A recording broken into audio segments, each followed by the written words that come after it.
We've got field, likes to get goalposts out here, so, we bring football, flag football, or whatever we're gonna do. That's gonna be a special place.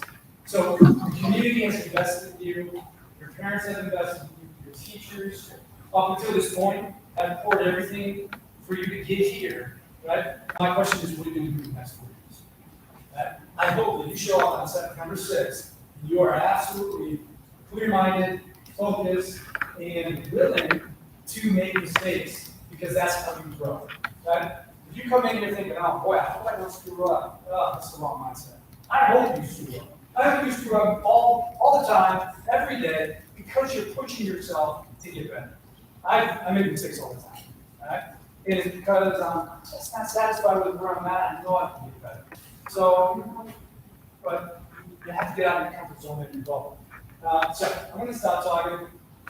I'm gonna pass it on to, and here are some more fun activities. If you have not been involved in fun activities before, this is a great opportunity to do so.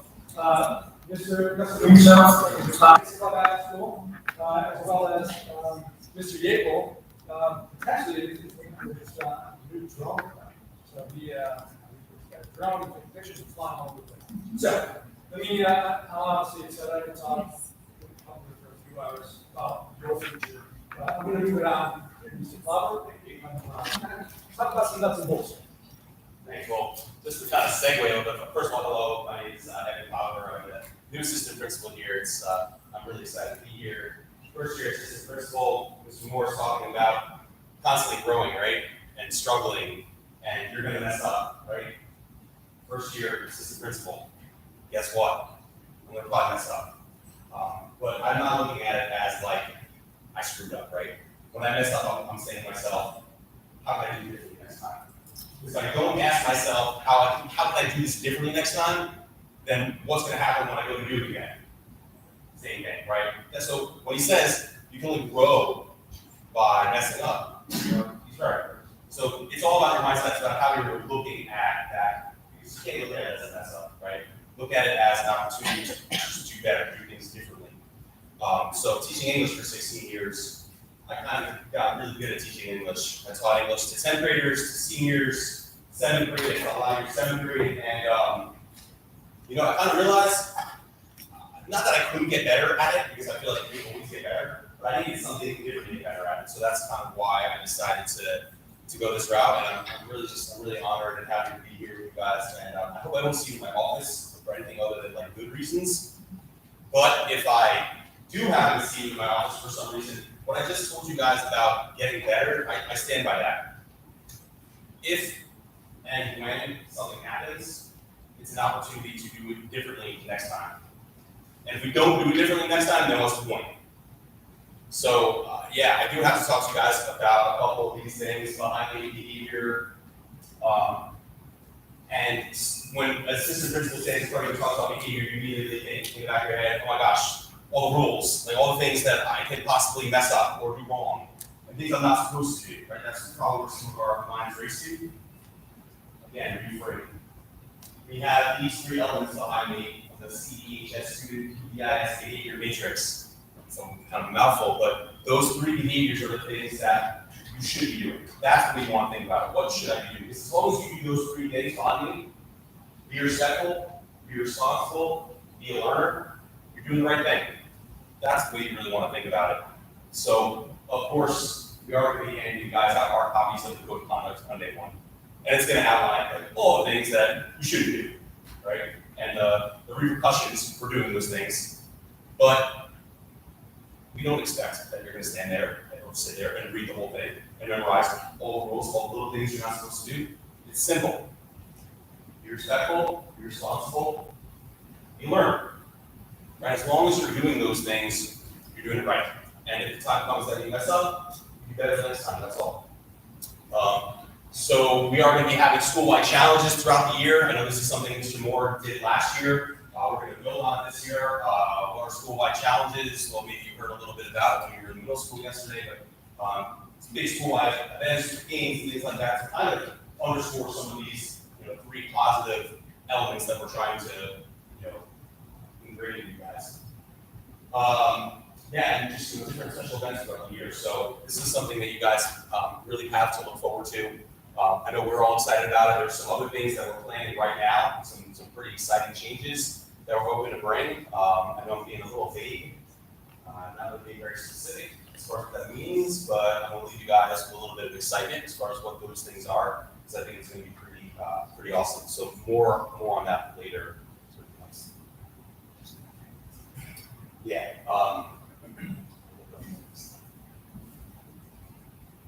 Lunch on the lawn. That's what we did Friday on the 9th. You guys all familiar with lunch on the lawn? I think it's pretty straightforward. Just have lunch on the lawn. We're face painting, we're gonna hang out. Yeah, it's gonna be a great time, right? Lunch outside, hang out, just hang out with teachers. Yeah, good times. So last thing that I really wanted to touch base with you guys on, and the fact that you're sitting here right now bodes very well for attendance. 50% of night is just showing up. That was Stephen Hawking who said that. Poor attendance affects your grades, your eligibility for extracurricular activities. If you're not showing up for classes, you can't do any of those other things. Sports teams, all that. It's a leading reason for course failure. You're not, I mean, it's pretty straight, it's logical, right? You're not showing up for your class, you're missing content, you don't know what's going on, and it just compounds. I don't show up one day, and then you start to feel guilty. Well, I don't want to show up because I don't want to face my teacher. But now I missed 2 days, and days turn to weeks, and you start getting in your own head, and that's where you really start falling behind. Come speak to me. Speak to someone. We'll get you back in class where you need to be. You can't do anything as far as growing, learning from mistakes, moving forward. You can't do that unless you're in class. I got this great quote, actually. This is up in my office right now. And feel free to come to my office, by the way, and introduce yourself. My door's always open. I'll always be out and around too, but I saw this great quote. It kind of goes along with what Mr. Moore said before. Your great work is on the other side of your early work. The only way to be exceptional later on is to have the courage to be just okay right now. Right? You're a soccer player. Think about the first time you played soccer. You're a gymnast. Think about the first time you did some kind of gymnastic thing, right? Sorry. That's not accurate. All right. The only way to get better is to have the courage to just be okay. Right? You don't have to be exceptional all the time. It's all right to be okay, but you have to show up first. So success in entry is the greatest predictor of your student graduations. This year is hugely important. You do well this year, you're kind to yourself this year, you give your space to self, you give yourself a space to grow this year, you're going to be in great shape for your senior year. What is chronic attendance? 10%.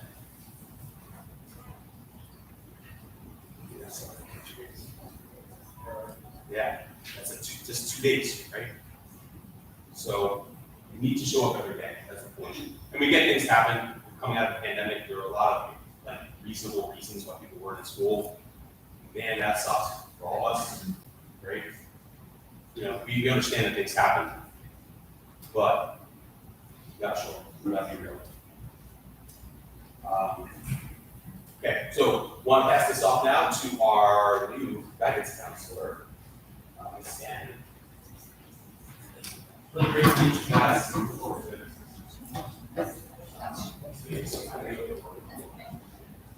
Hi guys, I am Miss Gannon.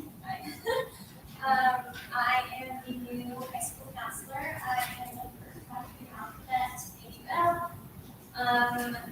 So a little bit about me. This is my first actual counseling position.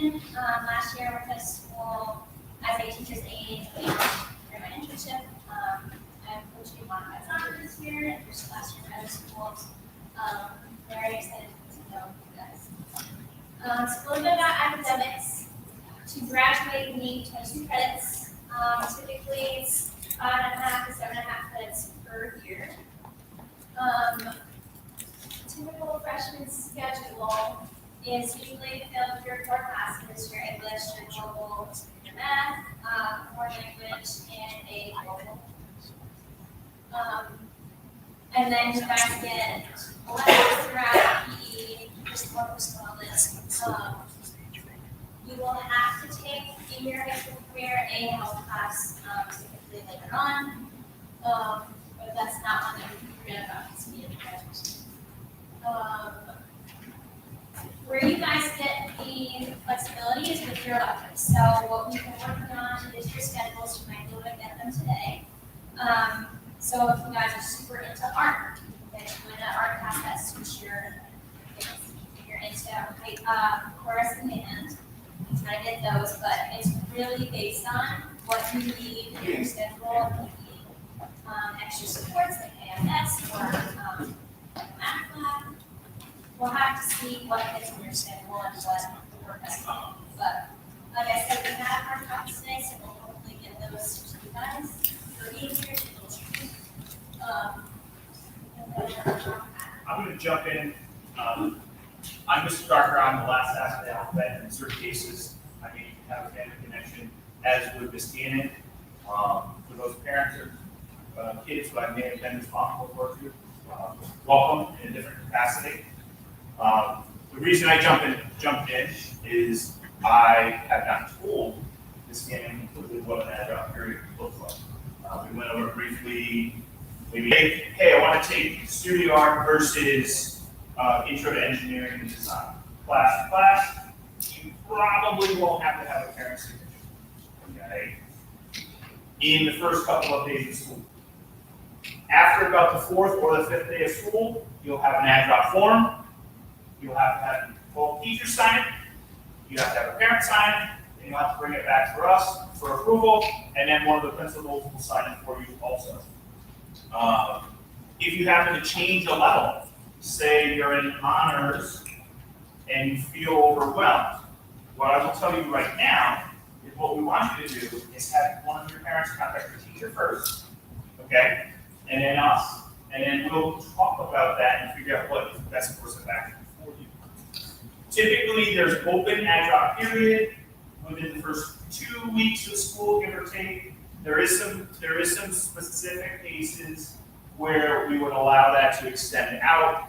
The reason we use that number, that number of days, anytime after that, you're well established in the curriculum, and it would be hard for you to enter into a class trying to make up 2 or 3 weeks worth of work. Think about that. Like if you were 3 weeks into a class, it would be kind of hard to catch up. So that's why we use that kind of idea.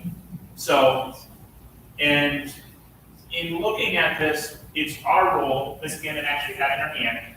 We're going to show it. Remember that sheet we talked about during 8th grade orientation? We will use these exclusively with you, and if you need one or want another one, come see us. We'll make sure you have it. So I get this slide a little bit, okay? Some of it is very straightforward. Some of it we've already talked about. The one I like to key in on is partnership, teams, right? Some of you may know I was a former coach and I'm a big team guy. But when it comes to partnership, we're all connected. Parents are connected to the school, kids are connected to the school's connected back. And if we all work together, we'll be able to be really, really successful, like your principal said, and having a really solid foundation in 9th grade.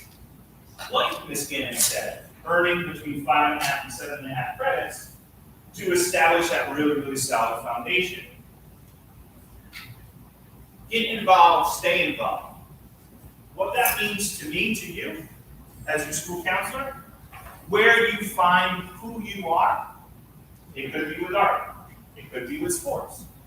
It could be with this new drone that Mr. Gable has. It could be game board. We have a game board club. It could be with Mr. Oswald's clubs that she runs with the GS, the Gay Straight Alliance. But if you're involved, what you will create is connections, which are vital to partnerships that help you become successful in high school. Because we don't want you to not connect in some way to school. And that could be just in your small pot of friends, if you have 3 or 4 or 2 or 1 club with them. And then staying involved kind of is a term that we use for stick-to-itiveness, right? kind of keep with something, right? Over the 3 year or even a good calendar year. Mr. Clauber went over attendance. I'm not gonna go over it much more, but I'd like to tell the story real quick. I apologize for your parents who heard this especially, but it's the same story, and I've been saying it since 2003. There are 3 things that will make you successful in high school. I promise you this. If you come to school every day you can when you're not sick, okay? You do your homework every day, and you study for your tests. The valedictorian of the class of 2003 said that to me after her graduation speech, because I asked her how come she was so successful. And an 18-year-old girl said that to me close to 20 years ago. Actually, it was 20, it will be 20 years ago. And I have said that over and over and over on purpose, right? Get ahead, stay ahead. Look at that a lot of different ways. That could be with your schoolwork. That could be with, if you're trying to make a team. That could be, really, it's about your system. I would take that as your routine. Okay? If some of you, I'll use this as an example. If some of you have a really late bedtime right now, you might want to start changing that so it's not hard to wake up for school in the morning in a couple weeks. Okay? Follow your code of conduct. Mr. Clauber already mentioned it. What we would say as counselors, right? Make good decisions, please. That's all. If you make good decisions, you will be fine. Will you make mistakes? Sure. We're here to help. Lastly, seek out help, use all available resources. One of the things that makes this my favorite place in the world, okay, is the people, I'm looking at these faces as the kids, but my colleagues, because we want to make you successful, right?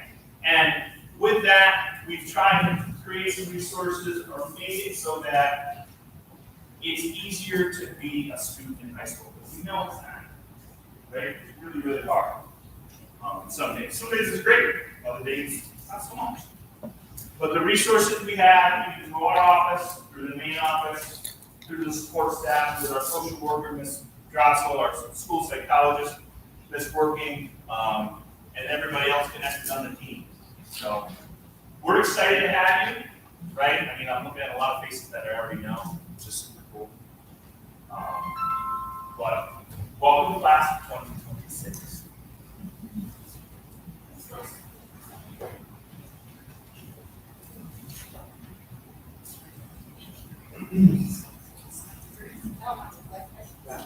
This is it. Good, I only just have one. Hi, everybody. So I'm Mrs. Drossel, and you probably remember me. I hope you know me, and if you don't, nice to see you from middle school, because I work in high school too, so I'm glad you guys like me. So Sources of Strength is one of the clubs I run, and it is a research-based program that is actually for suicide prevention. And the message really is a simple and straightforward job that you have if you're in the club, and hopefully everybody just kind of tries to embrace this, is to just kind of look out for each other. And if somebody's having a hard time, whether you're their friend or not, that you will bring them to guidance, or that you'll sit with them and not leave them alone and get some sort of help, a trusted adult. So the whole purpose of our club is to spread the messages of hope, help, and strength. Okay, so it's a positive approach to preventing things like bullying and people hurting themselves. Okay, so we really want you, if you see something, say something. It's kind of a strong statement, but I say to everybody, a mad friend is better than a dead friend. And I know that's kind of hard to hear, but suicide is real. And there are a lot of people struggling, and we can't really see it on the outside, right? We see when somebody's sick or injured, maybe medically, but our mental health and our emotional state of mind it's not as visible. Okay, so you might have to be a little more observant and pay a little more attention both to yourself and to others. And bring that to us, to the counseling center, okay? Okay. I also run GSA, it's Gay Street Alliance, and it's open to anybody. And that is a club that just helps support people who identify differently than what may be considered typical. And we do a lot of awareness. We acknowledge some of the events throughout the year that people in the Pride community celebrate. So I'm looking forward to doing that again. So we have training in October for sources of strength, so I hope you consider that. This past year wasn't so great. It was the first year I did it by myself. I usually have a co-advisor. I had some health issues, so I wasn't really as available as I normally am. So I'm really hoping this year is different and better, and we're all kind of back to normal now, hopefully, right? So, and anybody who's struggling with the transition into high school, please reach out, whether that's by phone or email, parent or child, whoever your adult is at home. Like, I'm available, I can meet with you outside of school, it doesn't have to just be in school. Okay? Any questions? Okay, thank you. Hi, I'm Mr. Russell, interview counselors, Mr. Fowler. So again, our job, our goal is to challenge you and then support you. And we will do both of those very well. Couple quick points of clarification, and then I'm going to excuse all of the young people for a quick tour, get to know you, and we're going to meet in the gym for a pep rally. For your schedule, right? Across the board, we are looking for one study hall in your schedule. You are going to be enrolled in classes other than that. What we don't need is more this time, right? Or we're just sitting around for 42 minutes, really not utilizing that time well. So you're not gonna have 2 or 3 study halls. You can't drop an elective and then ask for another study hall. So just again, the expectation is we offer some amazing classes. I want you to experience those art, business, project lead the way, engineering, tech, and music. I mean, we have crazy good elective programs, so I want to get you guys exposed to that. So don't be, surprised when you say, no, you can't drop because, don't set it all, that's what we're looking for. That was that. Number 2, cell phones. I know, it's like the drug, right? Just so you know, the expectation is in classrooms across the high school, 9 through 12, cell phones are not going to be in classroom. Right? The expectation is you're there with a professional to learn academics, and that's what you're going to be working on. Right? So, cell phones in the hallway, okay. Cell phones in the cafeteria, before school, after school, use appropriately, are encouraged, but we need to help you make, and ourselves, healthy choices. Across the state, there are schools that are outlawing cell phones completely in school. We're not doing that, but the expectation is when you're in class, cell phones are our way, and that is going to be enforced. Okay? Do yourself a favor, just put your cell phone straight into your backpack. Like, put it out of sight, so it's not, if it's in your pocket, you're gonna want to play with it, if it's out on the table, you're gonna be tempted to use it, just put it out of sight. So again, it's all about establishing healthy routines, habits, for your body, for your mind, right, for your soul.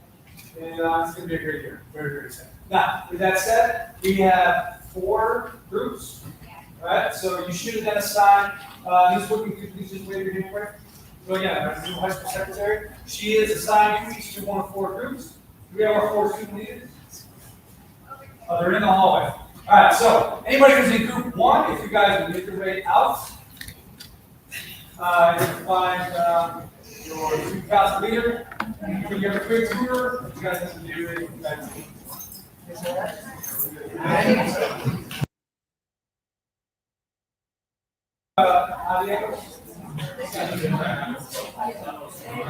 So group 1, go ahead.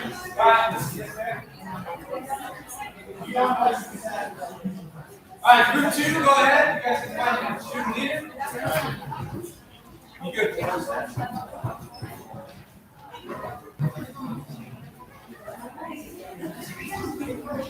right, group 3, you guys go ahead and follow that.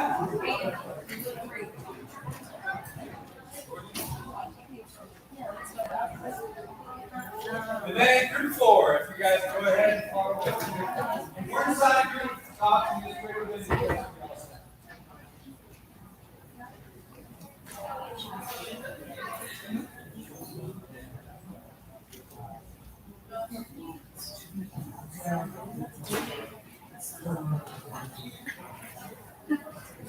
Hey, parents, if you don't mind, maybe before a little bit so that we can kind of congregate, to have our counselors kind of walk you through a little bit more detail about the the graduation requirements, and what does that look like in half grade 11 and 12.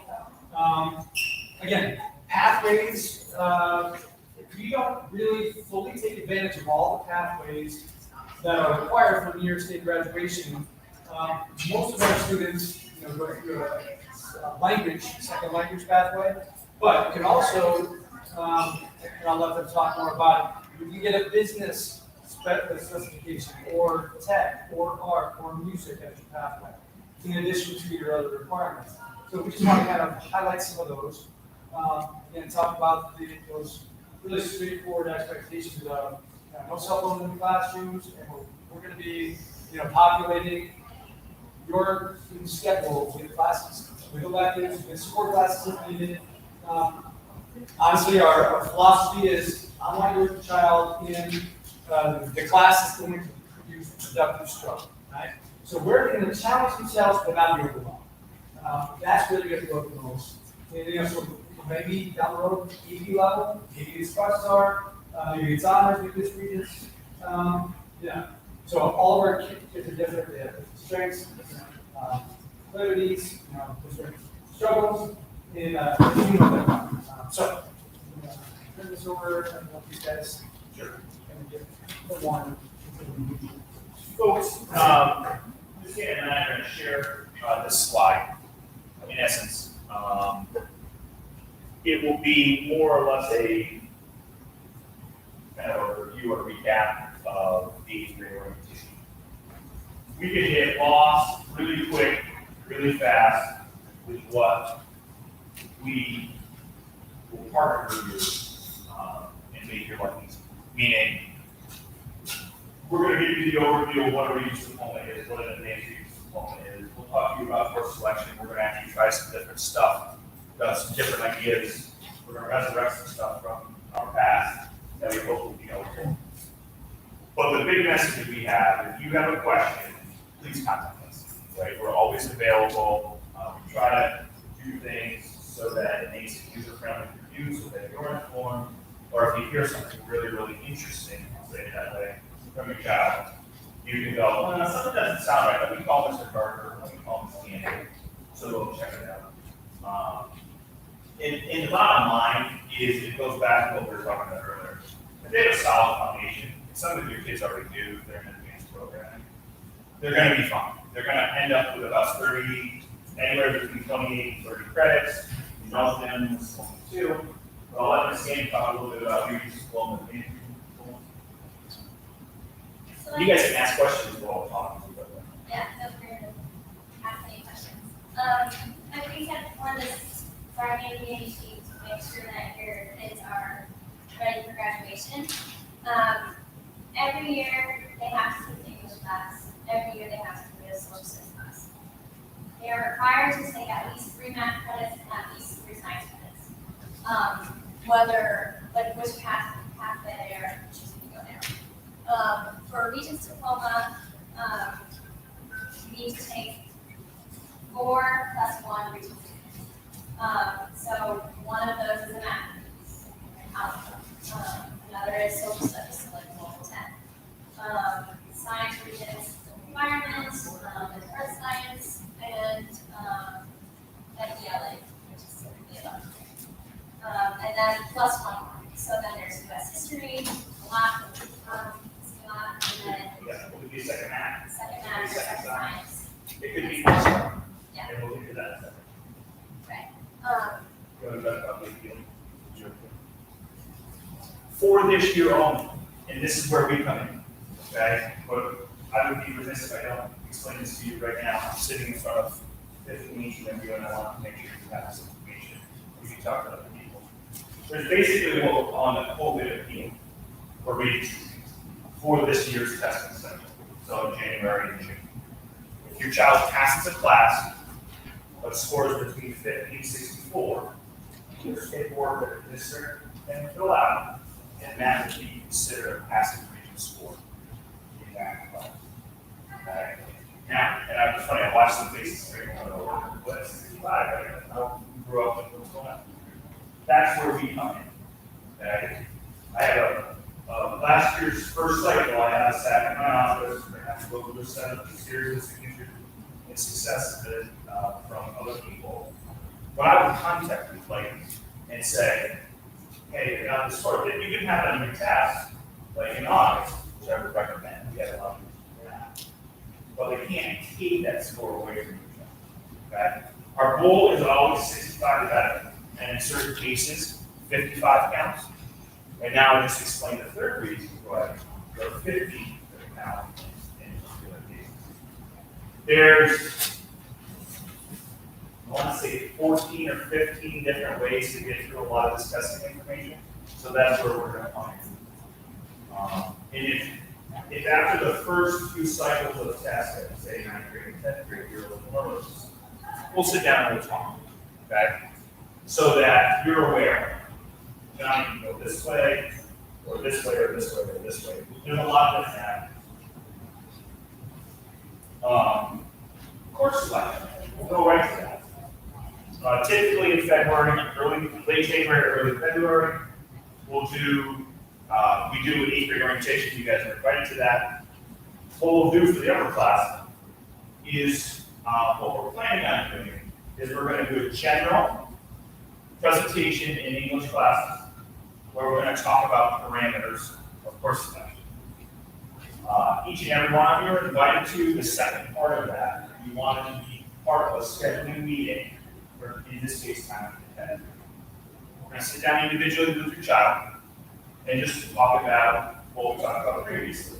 Here are your core academics, here are some electives that you would like, and then we're going to put that in the computer and hopefully build our master schedule from that. And I know one of our goals is to try to roll it out earlier so that you have that information going into next year pretty early. And you can make changes to that. One of the things that, and that was an older process that we used to use, and I think the goal is getting more feedback, not only from the kids, but from the parents as the process goes through. So that's what we're going to have. That meeting, by the way, could be as long as 5 minutes or 45 minutes, depending on what you want. Okay. So if we want to do that before February, is that possible? You probably could. Because I think the process is still the same. There's a term we use, rolling over the schedule to prep it for next year. We typically do it around that time of year. But if your work schedule is like, hey, I'm going to get really, really busy in late winter, we'll accommodate that. Because it's also like, and one of the key pieces is we'll talk about 10th grade, a little bit of 11th grade, and a little bit of what the senior year will look like, right? So it'll be kind of, and each year as it goes along, and then you'll see the progression for us. Then 10th to 11th is, well, we're going to talk a little bit, what is post-secondary planning? And then in 11th, it'll be like, what's our next step of the plan? So it's built on this sense there. Mr. Moore mentioned pathways. What I like to consider in a lot of, and there's multiple pathways. There's even variations of pathways relative to what exams you take. You take certain APs. But how we have our curriculum set up here, just so everyone's aware, you can have parallel pathways in play your entire high school career and end up with multiple. So he mentioned business, music, art, technology, foreign language. 9th into 10th, 10th into 11th, you can have 2 or 3 electives along the same pathway. In some cases, you just have to have 5 classes in the same area. So you have to have 5 credits of the city hall or technology or music. So that's that reference. We would help you with all of that. QuestStar is our CTE career technical education program. That starts in 11th grade for certain programs, it's a 2-year program. There are some senior-only programs. What they're looking for, if you think your child is interested in that type of thing, solid attendance, passing 9th and 10th grade successfully. It's pretty straightforward formula. Right? I think that's supposed to be college and high school, right? Yeah. Yeah.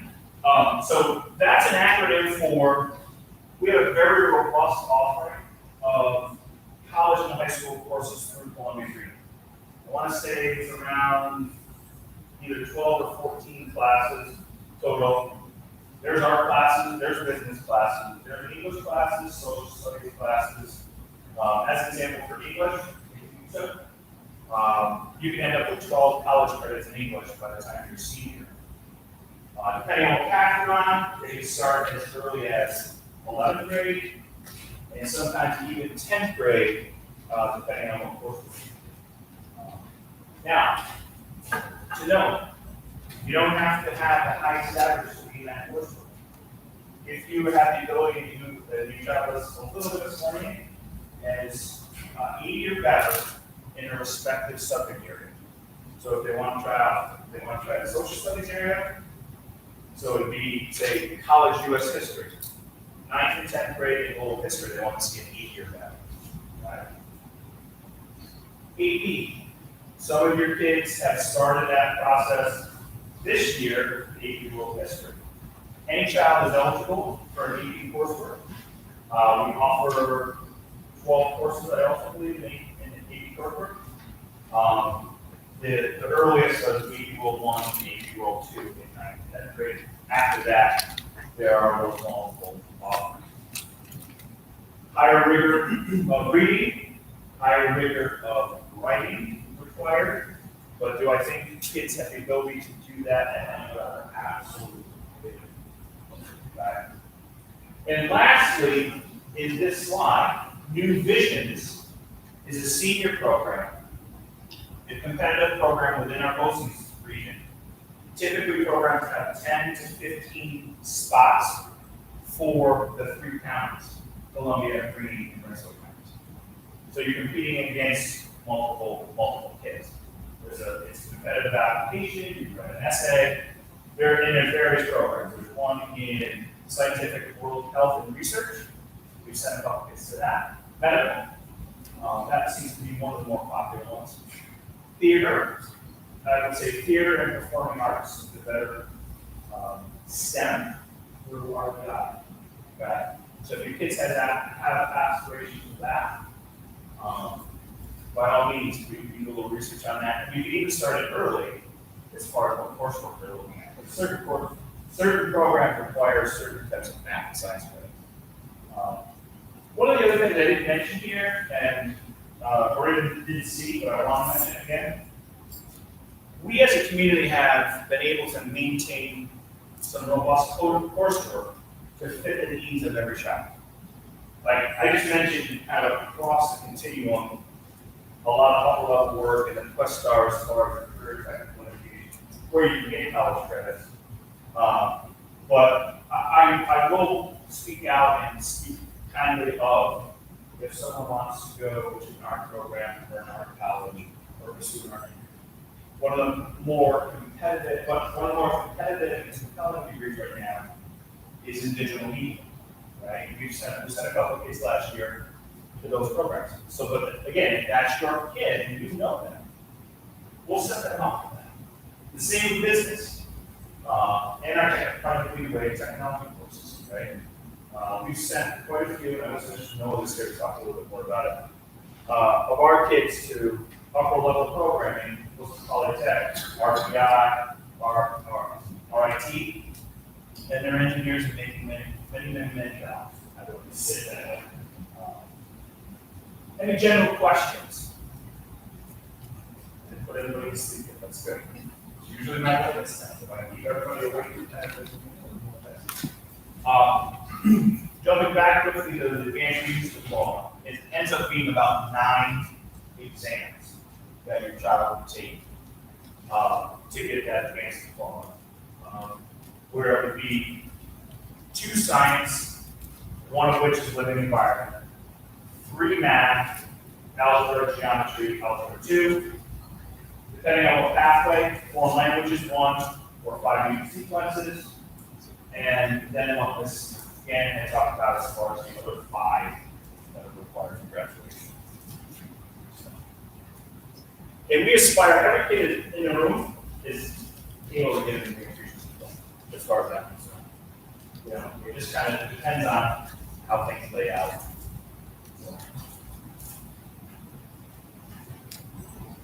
Anyway. I'll just add a quick one more thing. Mr. Moore touched on it before about the study halls.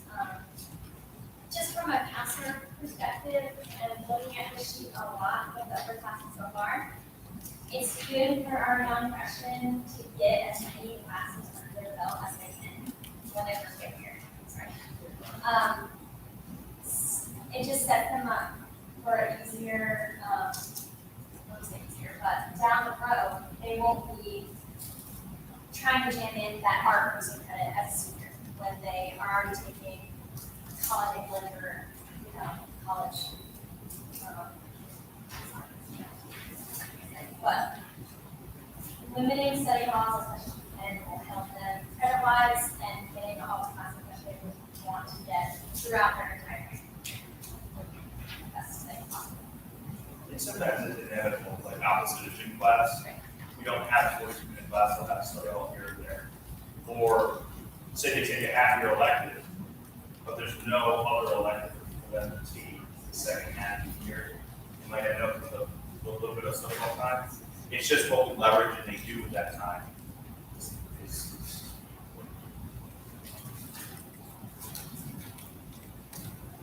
All right, so I just want to go over, really all the various ways we can and are hoping to communicate with you guys. Clearly we have the report cards, we got progress reports. If, though, you're waiting until week 5 or week 10, usually it's not a pleasant surprise, when you're maybe struggling with student achievement compared to their potential.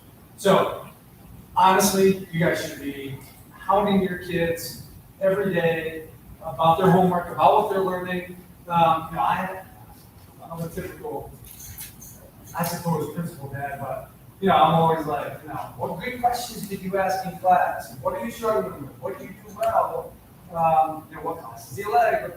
So just have those conversations. You have to dig it out. Of course, you guys know these guys don't talk about anything school related at all. Certainly not academic.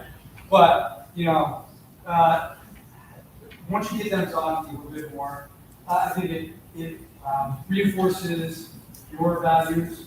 That this is important, that, you may not use some derivative, for the rest of your life. This is about ways of thinking, about pushing yourself, about being mathematical or analytical or problem solving.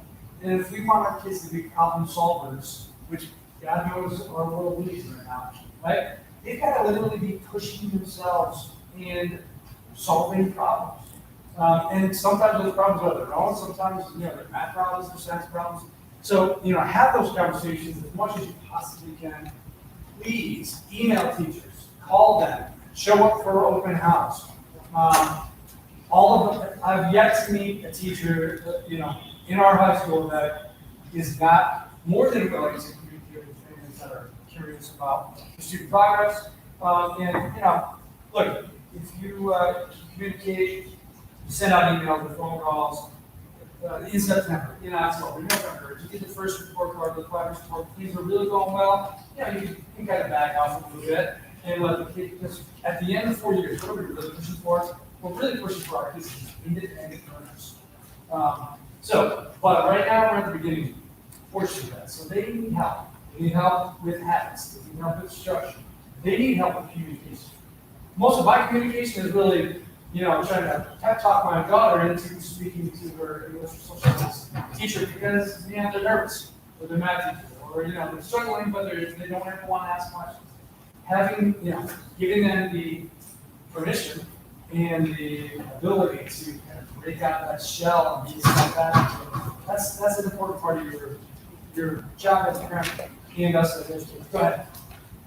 Talking about communication and with our kids, one part of academically, for us to know what's going on is school tool, and this is a great tool for us. It probably comes when the teachers are not updating the school tool on the basic, on the regular basis, and we call them or we ask the students what's going on, what you have, or either we get the wrong information sometimes, or it's just not there, and we don't know what's going on. I had one teacher in specific that didn't update the school until the end of the semester. And then when we try, especially when we're talking about freshmen, you know, like, try to push them and try to make them work, and they don't have the structure yet for that ability to be independent, and you want them to work, you have to make sure that you are, you know, that you're aware of what's going on in the classroom. And sometimes when you ask them, you don't get the information because again, they're busy, they're teenagers, they have, or they, you know, say whatever they want to say, but we need the tool to be updated all the time. And I know part of your, you know, as a principal, maybe, you know, the teacher should know that it needs to be updated. That's what I'm trying to say. Sure. Because it's not going on all the time. Some teachers are great with it, and some are not. And again, for me as a parent, it's really great tool and it's updated. It's not, it's just, I agree with you 100%, you hit it right on the nail on the head. We have to do a good job of informing you, right? For parents that want to support the kid, know where they're really at, hold them accountable, and give them the support they need. You need the information, just like the doctor needs, you know, blood work and, you know, all the other, yeah. So that is very important. We absolutely, as a school, can do better, and, you know, that will certainly be that is one of our goals this year, and action steps is to how can we improve communication and, you know, filling in school tool. 100% I agree. In addition to that, with the advent of more technology, you know, if you're not a member of your child's Google Classroom, ask the teacher if you can be invited. So again, you can see assignments, you can see when they're due, when they get turned in, you know, so that's also another pathway to receive information about. Well, listen, I know you do have a paper coming up, so, you know, so feel free to ask. If teachers don't respond, or if you find that honestly the teachers aren't updating grades as often as you would like, please reach out to them. If they don't respond, please reach out to them. We want to help you, help your child. We're all on the same team here. Last couple of years have been difficult, of course. And quite frankly, a lot of kids not doing work. Maybe we've even been guilty at some level of giving them too much leeway, too much extra time, too much, you know, leniency. Like, all right, I know what you're doing Friday, but I'll give you till Tuesday, and, you know, and that makes it more difficult for me to keep up with my grades when I have all these little side things, but I'm really just trying to help the kid out. You know, so we definitely need to clean up our practice and do better. We do have a lot of great teachers out there, you know, but please communicate with that. If that doesn't work, communicate with me, and we'll make it happen. Any other questions? Any questions at all? Anything about it? All right, listen. We're gonna log over there. We're gonna have a competition of games. I need a parent/sibling group to compete against the other groups. So I want you guys to win. All right? We got some cookies and some other stuff. So, no, I'm not gonna make you dance. You're not gonna have to sing, but you know, you have to maybe pop the balloon or something. All right? So let's make our way over to the gym and let's have some fun. And if you get some sleep,